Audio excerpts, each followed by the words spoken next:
Hi, boys and girls. Welcome back to our learning of the legislative branch. So we have learned that the legislative branch is the branch of government that makes the laws.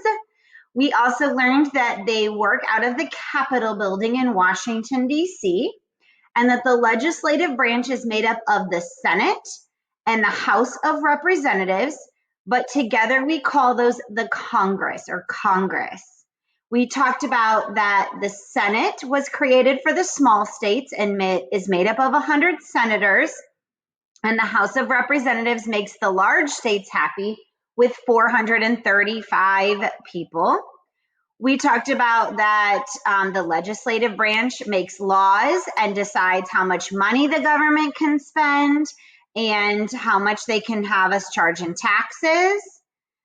We also talked about that the leader of the House of Representatives is called the Speaker of the House, and the leader of the Senate is called the Majority Leader, and both are decided on by the majority of the political party group, either the Democrats or the Republicans.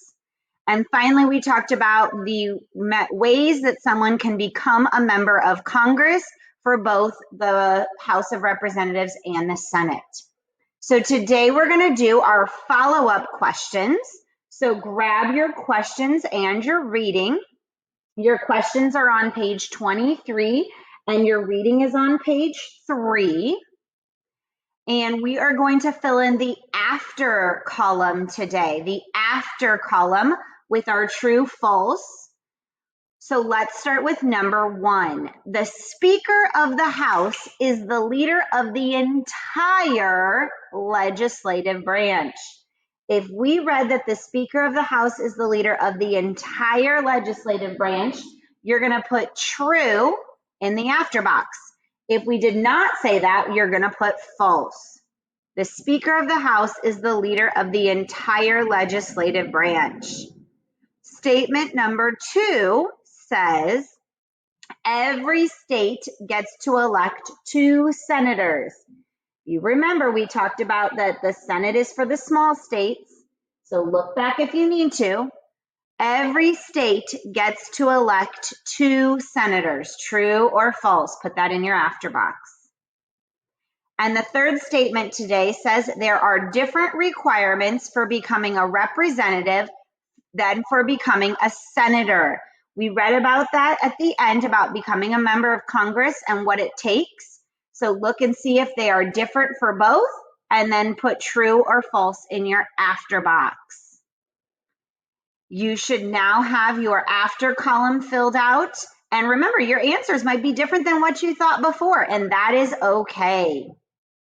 The next thing you're going to do is answer your questions below. So the first question you'll answer is, what is the job of the legislative branch?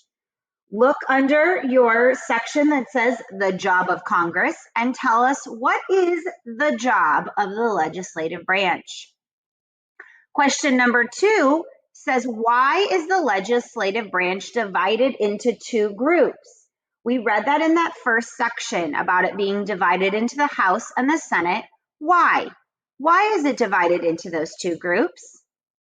And then the last is, how are the Senate and the House of Representatives different?